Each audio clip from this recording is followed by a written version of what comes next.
Yo, what's up guys, it's your boy 𝘾𝙃𝙀𝘾𝙆 here, and if you're new to the channel, welcome. If you're a returning subscriber, thank you very much for tuning in. Today we're going to be reacting to 5 true disturbing horror stories animated. So this is going to be a part 1 because this is like a 32-minute video, and obviously long videos on this channel, they don't really do well, so I try keep it like a 10 to 15-minute video.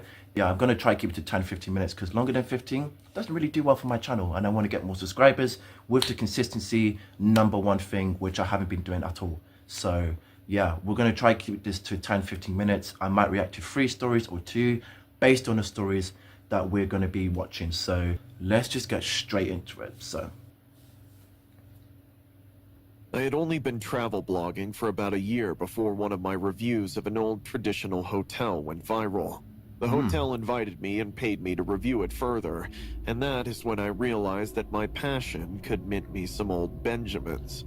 Just 4 months into this new business, 𝘾𝙃𝙃𝙀𝙀𝙀𝙍, owner of an old mountain lodge, invited me to review it for its grand Christmas reopening. The lodge had been closed for nearly a century, buried in an avalanche, but Eli's team had restored it. I figured it would be a quiet week in the Rockies, a good story for the blog. When I arrived, the place felt wrong. Isn't it so funny?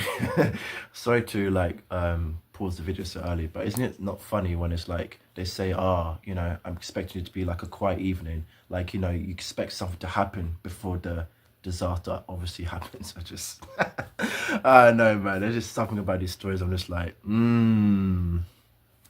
It wasn't just the lodge itself, massive and looming, as if it had grown out of the mountains, but the staff, too.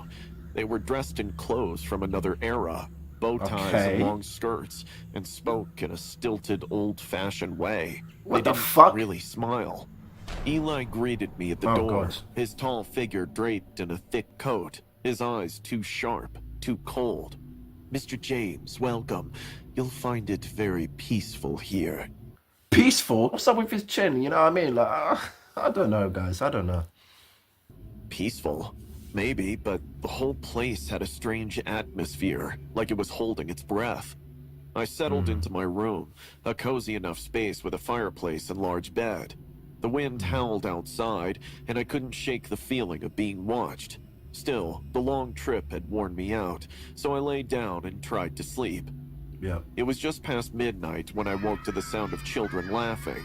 The high-pitched giggles echoed through the hallways, followed by the faintest melody, a piano playing Silent Night, which just I randomly remembered from when I tried my hands at instruments in college. Confused, I checked my phone. 12:47. I don't even know if I woke up in the middle of the night and I hear children laughing, the piano playing, even though I don't have that here. I don't even know if I want to open my door. Do you know what I mean? I'll be ringing my mom and be like, you know, she'll get mad, but like, "Mom, I'm hearing noises and stuff. Do you hear the same?" And she'll completely call me crazy and tell me to shut the F up and go to bed. I'm joking, she doesn't say that, but she'll tell me to just shut up and go to bed because she'll get mad. You know, she'll join her sleep and it's like, what the fuck? But piano playing and children laughing and running around at night, I'm not sure about that, you know. a.m. Eli had told me I was the only guest, so who were the kids? And the music? I opened my door, stepped into the hall, and listened. The laughter faded, but the music continued, like it was drifting from somewhere deep within the lodge. That's I crazy. followed it down to the lobby, expecting to find some explanation. A stereo, maybe, or a staff member playing the piano. Oh my When I God. got there, the lobby was empty. The piano, covered in dust, hadn't been touched in years. What the fuck? Touched in years. That's what they all say. You know what I mean? There's no children in the place. They didn't even mention it at the beginning. And then all of a sudden it stops as you're walking in the hallway. And you approach it and it's covered like as if it's not been touched in years. Never believed that. I think that 𝘾𝙃𝙃𝙀𝙀𝙀𝙀 guy has something to do with it, you know, the Mohican, whatever you want to call it. But Asked Eli about it the next morning. I heard kids laughing last night, and music. Thought you said I was the only one here. Eli didn't blink. "You are, Mr. James. The wind can play tricks on the ears around these parts. I hoped you would mention that the lodge brings out an old world charm, especially in the nights." His His eyes, calm, like... unbothered response left me uneasy, but I didn't press it. I explored the lodge that day, snapping pictures for the blog, and that's when I found the letters. There was a loose floorboard in my room. After stepping on it a few times, I pried it up out of curiosity. Beneath it, tied together with twine, was a stack of yellowed letters written Oh by my someone God. named Jeremiah Hughes, who built the Jeremiah? lodge over a century ago. There was a picture of his accompanying the letters, dressed in an old three-piece suit, a pocket watch to his breast pocket, and a long, wavy mustache. The first few letters were harmless enough, talking about the beauty of the lodge and how his family loved the mountains. But as I read on, the letters grew darker. There is something wrong with this place. At night, I hear it. Whispers, scratching at the walls. It wants something. Imagine just stumbling upon a creaking floor that's actually loose. You fix it, you open it up, and then you see letters. And then as you approach, get the letters up and you read it for yourself. Oh my God. And you're reading a story. Could be someone that used to be here, most likely, obviously. And then it gets darker, like as if something happened to him. Me, if that happened to me and none of the guys actually heard what I was doing, I would leave. I would just pack up my bags and just go. Because I am not staying there longer knowing that something could happen to me. So no way would I want to stay there longer. Anything shitty happens or anything creepy happens, I'm gone. Pack my bags, get my stuff ready, and I'm gone. No way, bro. I'm a pussy like From us, that. and I fear we cannot refuse. Another letter, written days before the avalanche, chilled me to the bone. The ritual is the only way. We must appease it, or it will take us all. That night, I don't really know how else to say it, but the lodge came alive. The whispering started around midnight. Oh Faint my at God. first, like someone just outside my door. I pulled the blankets tighter, trying to ignore it, but then I heard my name. What the Shut up, fuck? heart pounding, and saw shadows moving along the walls. Oh my They writhed God. and twisted in ways that didn't make sense, like they were alive, slithering toward me. I Oh, my backed head. away, cold sweat head. dripping down my neck, but they kept coming. Oh man. Oh my I God. ran out of the room, my footsteps echoing down the hall. But no matter where I went, the whispers followed me, calling out my name. The walls seemed to close in on me, pulsing What? like they were breathing. And just when I What? tried to look out the window in the dark, the glass fogged, like someone had blown hot air on it. I took some steps back and reminded myself that I might be imagining things due to being alone at this place. But just when the deep breathing calmed down, I felt someone's cold hand gripping mine. Ay, ay, I ay, ay, yelled ay. and ran down the stairs. Thankfully, in the lobby, I found Eli standing by the fireplace. Eli, what were you doing, bro? What the hell was this guy doing? And where's the Mohican guy as well? You're telling me that this guy was screaming and ran out and no one came to his rescue and be like, what's going on? You know what I mean? Like, are you kidding me, bro? They don't care. They're behind this shit, bro.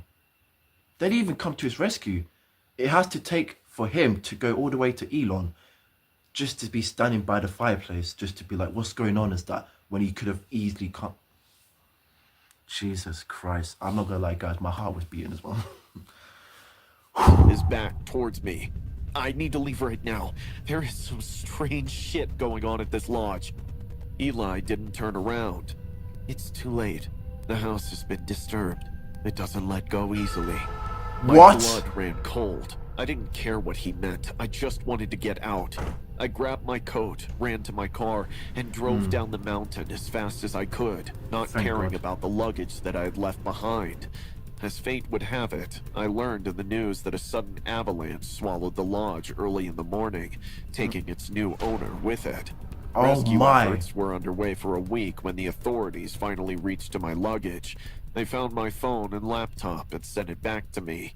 My laptop Damn. never worked again, but I was surprised that my phone fired up. Gathering courage, I decided to check the photos and videos, which I had clicked of the place to post on my blog. To my No way. surprise, in those pictures were captured children and people dressed in old dresses whom I had never seen. And No. then, in one picture, I saw a man sitting on a chair next to my bed.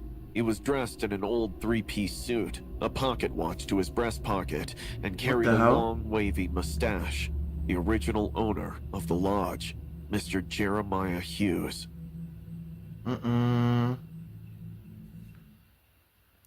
Guys, that is absolutely crazy.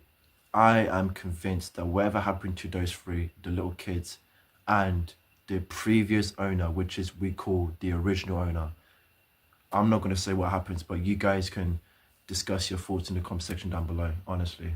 I'm glad they escaped and then everything just came down burning, because had he not escaped, he would have been part of that fate as well. Honestly. And that Elon guy as well, refusing to turn around, acting creepy and that.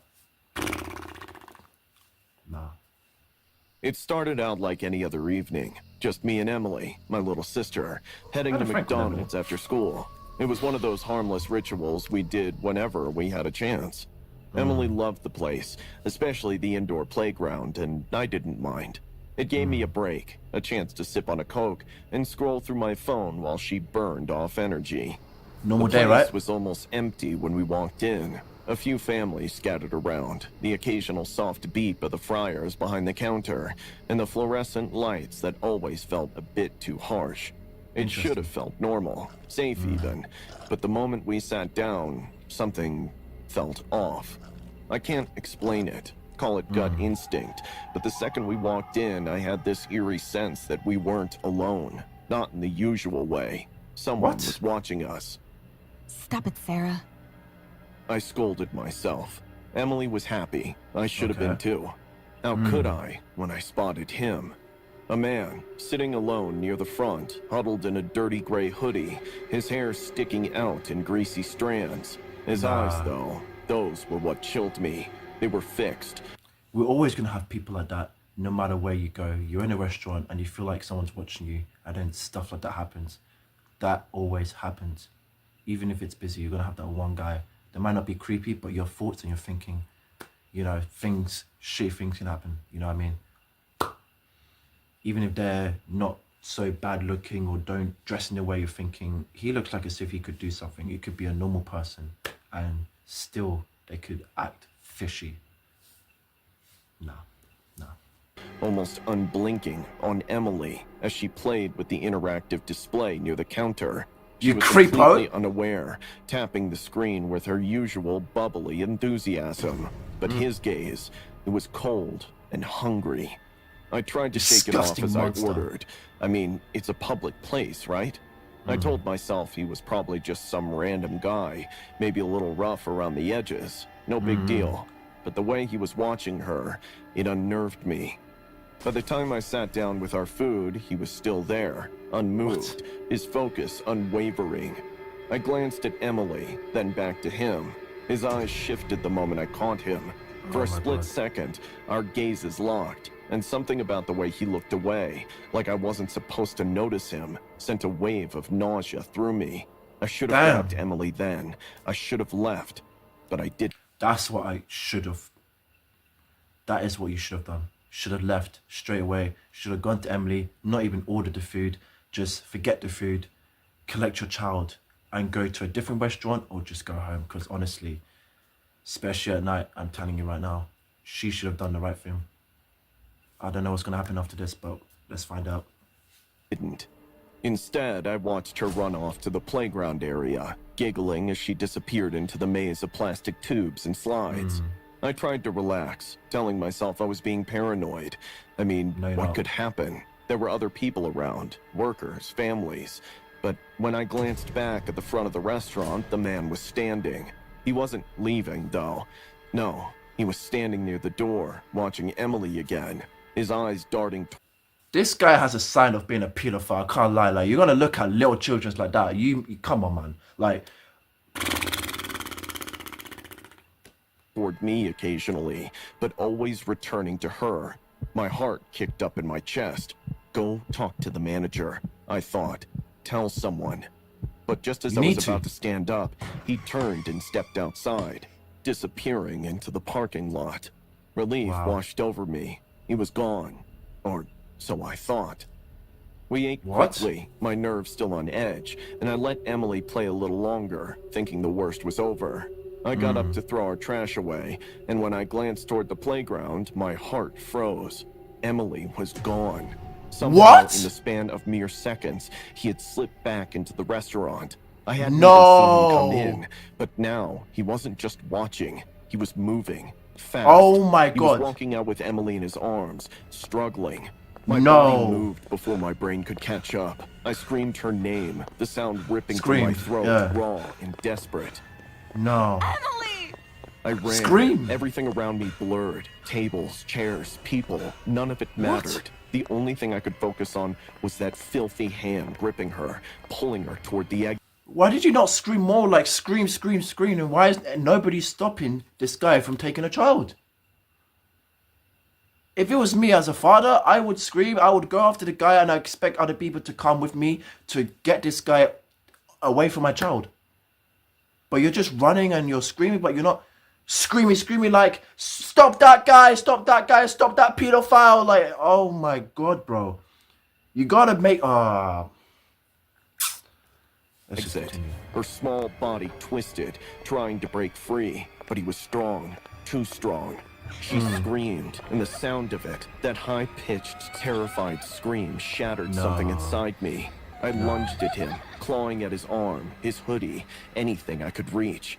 He grunted, his face twisted in frustration, and for a moment it felt like he might win, like he might rip her away from me and disappear into the night. Bitch, he hissed. But then, a worker, a teenage boy no older than me, came running. He grabbed the man's other arm, and suddenly, the stranger's grip loosened.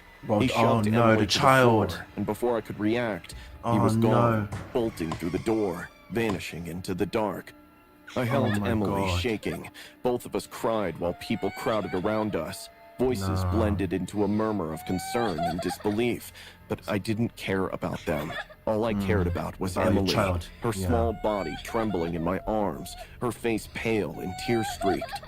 The police came, of course. They asked questions, took statements. That would be disheartening to anybody in that situation. Like, even in your worst enemy, you would not want that to happen, man. Like, it did look like for a minute that the guy was going to escape with the child, but luckily the manager came to the rescue and stopped the guy. And although the guy left, it doesn't matter in that instant, because the child would be obviously traumatized, because like no child would have to go through that or should go through that.